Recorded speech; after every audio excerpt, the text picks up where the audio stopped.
A very good evening to all of you.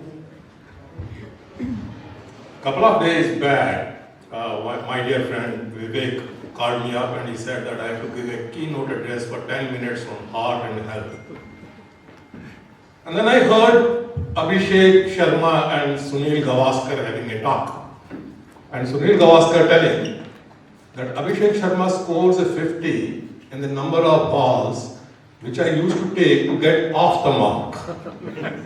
So talking about heart in 10 minutes, I take that much amount to warm up. Anyway, there are a couple of things which I want to start with.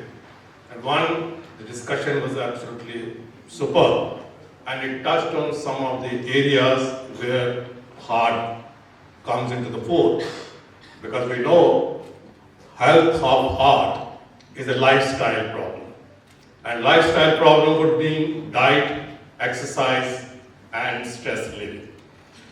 So I'm not going to talk about daily routine, which we all of us know how to follow a healthy diet, how to exercise, and there was very good discussion on exercise as well, and stress relief.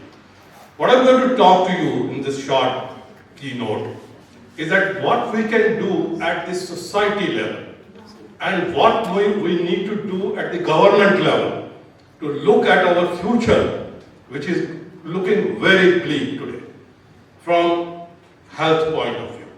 We have done extremely well in all parameters of progress, science, technology, everything. Worldwide, we aspire to be a Security Council member. Whatever strength Security Council is left with is besides the point. But what is happening is that 10% of our people today are diabetic. 15% of people are pre-diabetic. 40% of adult population in metropolitan cities above 40 years of age is hypertensive. And we have about 60 million people who have heart disease, which is only a tip of the iceberg.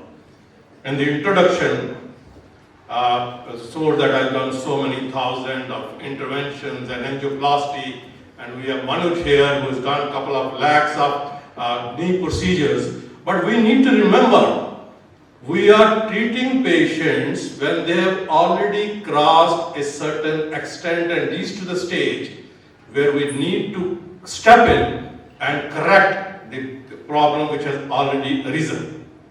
It is never going to be same unless we take care of the preventive measure. And what we can do at the society level or the national level. Sometime back, if you remember Cristiano Ronaldo, he was sitting in a press conference, and I'm very fond of giving this example, and he brushed aside Coca-Cola when it was offered to him. Can we remember Amitabh Bachchan, Salman Khan, Ajay Devgan, are any one of these doing it? They are very fond of promoting unhealthy gutka or whatever. So our icons, quote unquote icons, be it sports personalities, be it Bollywood star, be our politician, have failed our country. They are there for their personal progress, not the progress of the society. So one thing which we need to tell our children is to choose your role model, which will be guiding spirit, not the role model which we have today. That's one thing which you need to do. Number 2 point is, we were talking about food, and we're very fond of talking about food. It's organic food, I grow it in my farm, it comes from my farm and so on. But a healthy quality food should be a norm. It should not be an exception. You look at food which is grown in the farms, and that from those farms goes to the market and comes on our table. The journey which it progresses to, it becomes so unhealthy that whatever we do at an individual level will be absolutely irrelevant. the pesticide which we use, the fungicide which we use, hormones which are used, the food looks healthy, but it is extremely unhealthy. So, pesticides and whatever other fertilizers are used in the farms, if you go into the details of that, you will find that those fertilizers were given up in Europe and US in 1972, which we still use today. So we talk a lot, we had a farmer's education, and we believe that farmers are doing a great job, but doesn't it behove of us to ask the question that not only we should be talking about quantity of food which is available, but the quality of food which has to come to our table. There's a time when our ministries, be it chemical and fertilizer ministry, be it health ministry, must ensure that the quality of food which is on our table is what we aspire for. Because that is what is going to determine whether we will get hypertension, whether we will get diabetic, or whether we will get heart disease down the line. So that is one thing at the national level we need to do, that the quality of food has to improve, it has to be ensured. The second thing which we need to do at a national level is to change our perspective about what we expect from our children. What is happening today is that we are expecting our children to do well in studies, to reproduce what they are taught, to get the maximum 99, 98 and what percentage of marks. But we are not producing holistic children. We are not telling children that they need to become good citizens over a period of time. And that holistic growth of children would start right from our kindergarten school and continue all along. And this holistic growth of children would involve sports as much as it will involve studies. It will involve as much knowledge about diet and healthy diet as it will involve about study. So we have to go back to our school. We have to go to the mothers, the budding mothers, the new mothers who are likely mothers, and the parents on whole, to tell them that our expectation from children have to change. And if that happens, we'll produce healthy children who will be doing well in life. That's the second thing which we need to do. The third thing is, in life, everything comes at a right time. We need to have short-term, medium-term, and long-term goals. When did this perception change? In my opinion, it happened in 1991. Two things happened in 1991. One is the Berlin Wall came down, and the second is India got economic, reforms set in. So these two were great achievements. It showed socialism collapsing. And in India, we started our economic recovery and progress. But there was a downside of it.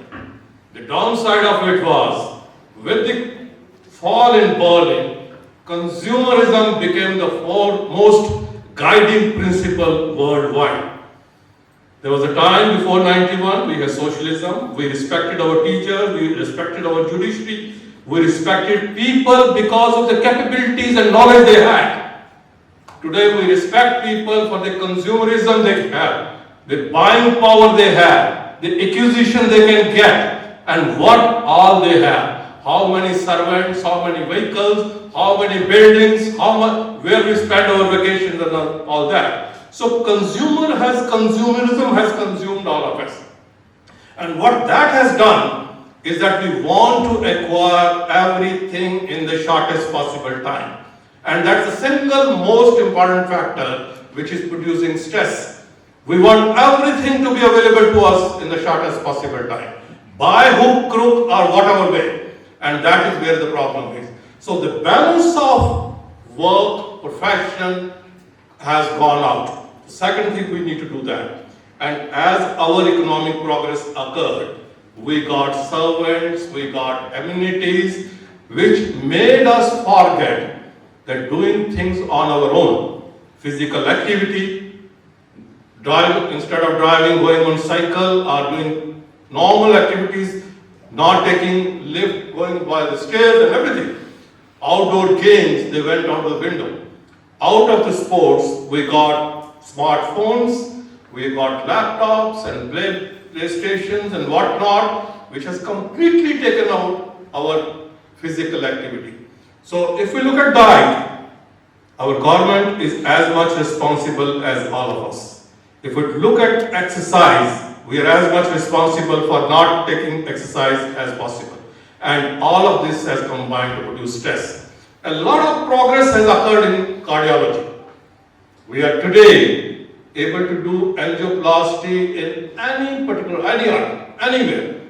Left vein, long lesion, bifurcation, chronic total. There is no artery, no type of disease which cannot be taken care of today.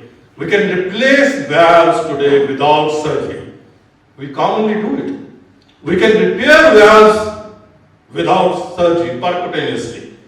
We can deploy pacemaker without making a cut. We can have artificial hearts which can be deployed. A lot of progress is happening, but I am sure this progress would be relevant if we need these procedures less often. So today, when I talk to you, message I want to leave is that we need to act at our individual level. We need to act at our family level. We need to act at our society level. We need to start demanding from our government about pollution, about water, about quality food. But the narrative is entirely on a different sector. So let us regain our health by reaching out to everyone to start demanding healthy heart, healthy life, healthy health, which is our right, which should be included in basic right of our basic requirement of human beings. If we are healthy, our heart is healthy, our society will be healthy, and we may be in the Security Council on strength of our quality of life and quality of life. Thank you very much.